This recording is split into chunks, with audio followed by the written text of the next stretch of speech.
YouTube viral জন্মন্ধ কোয়ারি আশিকুর রহমান সিদ্দিকী রাজবাড়ির গর্ব। দুই চোখে দেখতে না পাওয়া জন্মন্ধ কোয়ারি আশিকুর রহমান সিদ্দিকীকে সারা বাংলাদেশের মানুষ চেনে। কিন্তু অত্যন্ত দুঃখের বিষয়, তার বাড়িতে যাওয়ার রাস্তাটি এতটাই খারাপ যে সুস্থ স্বাভাবিক মানুষেরও চলাচল করতে কষ্ট হয়। তাহলে জন্মন্ধ আশিক কিভাবে এই পথে চলাচল করবেন? একদিন এই রাস্তা দিয়ে ওঠার সময় জন্মন্ধ আশিক পড়ে যান। ঘটনাটি দেখে উপস্থিত মানুষও কষ্ট পান। তখন অনেকেই প্রশ্ন করেন, রাজবাড়িতে কি উপজেলা চেয়ারম্যান, ইউপি চেয়ারম্যান ও মেম্বার নেই? জন্মন্ধ কোয়ারি আশিকুর রহমান সিদ্দিকী রাজবাড়ির গর্ব। তাই রাজবাড়ির মাননীয় এমপি, উপজেলা চেয়ারম্যান, ইউপি চেয়ারম্যান ও সংশ্লিষ্ট জনপ্রতিনিধিদের কাছে আমাদের বিনীত দাবি, আশিকুর রহমানের বাড়ির রাস্তাটি দ্রুত পাকা করে দেওয়া হোক। রাস্তা ভালো হলে আশিকসহ এলাকার সাধারণ মানুষও নিরাপদে চলাচল করতে পারবেন। এই ভিডিওটি দ্রুত শেয়ার করুন। আপনাদের একটি শেয়ারের মাধ্যমে খবরটি রাজবাড়ির জনপ্রতিনিধি ও সংশ্লিষ্ট কর্তৃপক্ষের কাছে পৌঁছে যেতে পারে। আলহামদুলিল্লাহ রাখতে বলো। আসলে আপনার বাড়ি আসার পথে আমি দেখলাম যে রাস্তা পানি উঠে গেছে, ভাঙাচোরা। কি এই রাস্তা নিয়ে তো আপনার দেখলাম, আমরা দেখে বুঝতে পারলাম। এখন আপনার কিছু বলার থাকলে আপনি বলতে পারেন।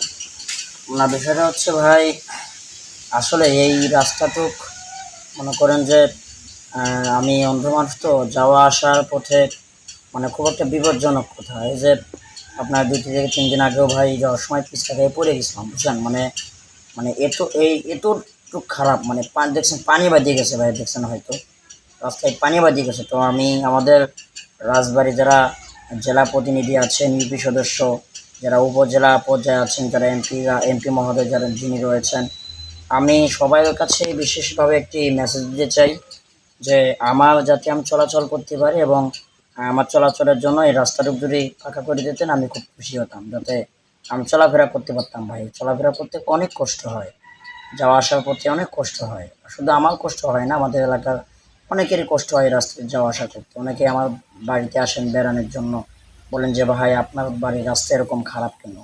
ভাই এটা তো আপনাদের রাজবাড়ির একটা মানে বদনাম হবে যে আমি রাজবাড়ির মধ্যে এরকম একজন কণ্ঠশিল্পী হিসাবে আছি, কিন্তু আমার বাড়ির রাস্তা এরকম কাঁচা থাকে। এটা কেমন একটা কথা। তাই আমি রাজবাড়ির সর্বোচ্চ মানুষের কাছে অনুরোধ করছি আমার এই ভিডিওটা যথেষ্ট পরিমাণ শেয়ার করে দেওয়ার জন্য, যাতে ভিডিওটা এমপি চোখে পড়ে এবং এই রাস্তাটার জন্য উনি দ্রুত ব্যবস্থা নিয়ে রাস্তার ব্যাপারে দ্রুত উনি যেন এসে এই রাস্তাটা পাকা করে দেন। এবং উপজেলা এবং ইউপি সদস্য যারা রয়েছেন সবার কাছেই আমি বিনীতভাবে অনুরোধ জানাচ্ছি। এই ছিল আমার বক্তব্য।